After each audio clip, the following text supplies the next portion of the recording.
കോഴിക്കോട് ഈങ്ങാപ്പുഴയിൽ ലഹരിക്കടിമയായ യുവാവ് ഭാര്യയെ കുത്തിക്കൊന്ന സംഭവത്തിൽ പോലീസിനെതിരെ വിമർശനവുമായി ഷിബിലയുടെ കുടുംബം. മകൾ നൽകിയ പരാതിയിൽ യാസിറിനെതിരെ സമയോചിതമായി നടപടി എടുത്തിരുന്നെങ്കിൽ ദാരുണമായി സംഭവം ഒഴിവാക്കാമായിരുന്നു.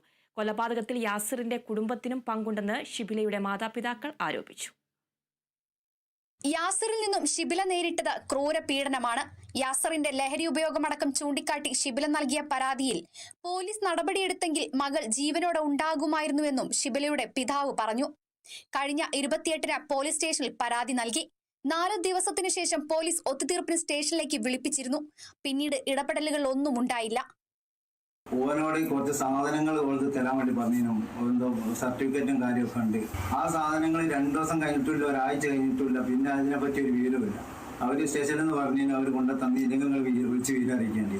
അങ്ങനെ വിളിച്ച് സ്റ്റേഷനിലേക്ക് വിവരറിയിച്ചു. യാതൊരു റിസൾട്ടും ഇല്ല. പിന്നെ ഒരുപാട് തവണ ഞങ്ങൾ സ്റ്റേഷനുമായിട്ട് ബന്ധപ്പെട്ട് അവരതിനെ പറ്റി യാതൊരു നടപടി എടുത്തില്ല. ശരിക്കും അന്ന് എന്തെങ്കിലും ഒരു നടപടി ഒരു കറക്റ്റായിട്ട് എടുത്തില്ല. അന്ന് എന്റെ മോളെ പഠിച്ച് ജീവൻ.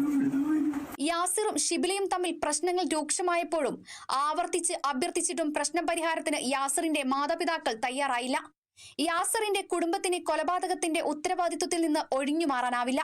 ഇതിന്റെ ശരിക്കും ഇവരുടെ മാതാപിതാക്കളാണ് ഇതിന് ശരിക്കും ഉത്തരവാദി.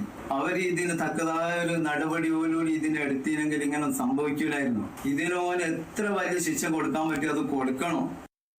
കൃത്യം നടന്ന ദിവസം 2 കത്തിയുമായാണ് യാസിർ വീട്ടിലെത്തിയത്. ജയിലിൽ നിന്ന് പുറത്തിറങ്ങിയാൽ അവൻ തങ്ങളെയും കൊല്ലുമെന്ന് ഭയമുണ്ട്. യാസിറിനൊപ്പം ജീവിക്കാൻ താല്പര്യമില്ലെന്ന് ഷിബില തങ്ങളെ അറിയിച്ചിരുന്നു. മകൾ അവിടെ നിന്ന് തന്നെ കെട്ടിപ്പിടിച്ച് കരഞ്ഞു. തുടർന്നാണ് മകളെ കൂട്ടി വീട്ടിൽ വന്നതെന്നും പിതാവ് പറഞ്ഞു. യാസിറിന്റെ ആക്രമണത്തിൽ പരിക്കുപറ്റി ചികിത്സയിലായിരുന്ന ശേഷം കഴിഞ്ഞ ദിവസമാണ് കുടുംബം വീട്ടിൽ മടങ്ങിയെത്തിയത്. പ്രതിക്കായി പോലീസ് കസ്റ്റഡി അപേക്ഷ നൽകിയിട്ടുണ്ട്. തിങ്കളാഴ്ച യാസിറിന്റെ കസ്റ്റഡിയിൽ ലഭിക്കും. തുടർന്ന് വീട്ടിലെത്തിച്ച് തെളിവെടുപ്പ് നടത്തും. Kerala vision news, Kozhikode.